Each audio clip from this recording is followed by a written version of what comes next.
پاکستان میں مہنگائی بے روزگاری کے خلاف مسلم لیگ نون مان صحرا ایک بار پھر میدان میں آ گئی۔ نواز شریف نے پاکستان کو پوری دنیا میں عزت دلائی۔ ملک شکیل عوان ممبر صوبائی کونسل KPK کا تقریب سے خطاب۔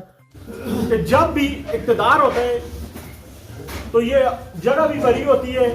باہر بھی لوگوں کی ٹھاٹھے مارتے سمندر ہوتا ہے، لیکن جب اقتدار ختم ہو جاتا ہے تو پھر وہی لوگ رہتے ہیں جو پارٹی کے ساتھ مخلص ہوتے ہیں، چاہے وہ MPA MNAs ہوں چاہے وہ ورکر ہوں۔ جو مخلص ہوتے ہیں وہ یہاں رہ جاتے ہیں، جو مخلص نہیں ہوتے وہ چلے جاتے ہیں۔ تو صدر صاحب الحمدللہ پاکستان مسلم لیگ نون میاں محمد نواز شریف کی قیادت میں چٹان کی طرح مضبوط ہے۔ آج بھی پارلیمنٹ کے اندر 88 ممبر مسلم لیگ نون کے ہیں، جبکہ ہم نے وہ دور بھی دیکھا ہے 97 میں نے نون لیگ جوائن کی اور 2002 کا الیکشن جس وقت ہم نے مانسہرہ سے لڑا تو ہمارے دوست تھے ساکم ممتاز صاحب، انہوں نے میرا خیال میں سم تھنگ کوئی 2200 ووٹ لیا تھا 2002 میں نیشنل اسمبلی پہ۔ آج تو الحمدللہ جو یہ سیٹ ہے ہماری NA13 یہ تو جیتی ہوئی ہے، اور NA14 پہ بھی ہمارے پاس آ رہی ہے، MNA صاحب بیٹھے ہوئے ہیں۔ وہ ایک الگ بات ہے کہ وہ سیٹ کے ساتھ کیا ہوا کیا نہیں ہوا وہ آپ سب کو معلوم ہے، لیکن میں انشاءاللہ یہ آپ کو بتا دینا چاہتا ہوں کہ مسلم لیگ نون پہلے کی طرح جو 97 میں جو جذبہ تھا آج اس سے زیادہ ہے، اور آج بھی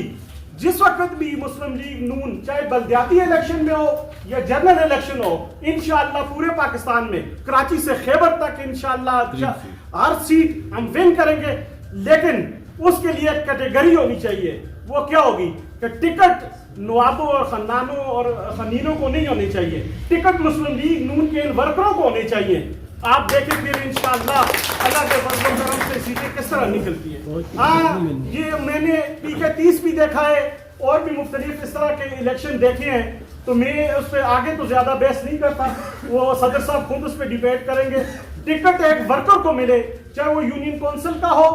چاہے ڈسٹرکٹ کا ہو چاہے وہ MNA یا MPA کا ہو، آپ دیکھیں الحمدللہ یہی ورکر آپ کے کام آئیں گے، کیونکہ لیڈر آتے اور جاتے رہتے ہیں لیکن ورکر وہ ہوتے ہیں جو پوسٹر لگاتے ہیں۔ میں خود ایک ورکر ہوں، میں نے 97 میں دیواروں کے ساتھ خود بھی پمفلٹ چمکائے ہیں، ہر جگہ جگہ پہ نعرے جھنڈے، اور خاص طور پر جو ڈکٹیٹر کا دور تھا وسیم حسن ساتھی صاحب ہمارے ساتھ تھے، ہم چند لوگ یہاں بیٹھے ہوئے ہیں، وہ دور تھا، صدر صاحب بھی تھے، تو ہم جس وقت ختم نبوت مین چوک میں جاتے تو ٹوٹل 20 آدمی ہوتے، اور لوگ ہمارے ساتھ ہنسا کرتے تھے کہ یار یہ کیا ہو گیا، اس میں یہ شرفزل بھائی بھی بیٹھے ہوئے ہیں اس وقت ہمارے ساتھ ہوتے تھے، تو 20 جھنڈے ہوتے، لیکن الحمدللہ وہ 20 بھی تھے غیرت مند تھے۔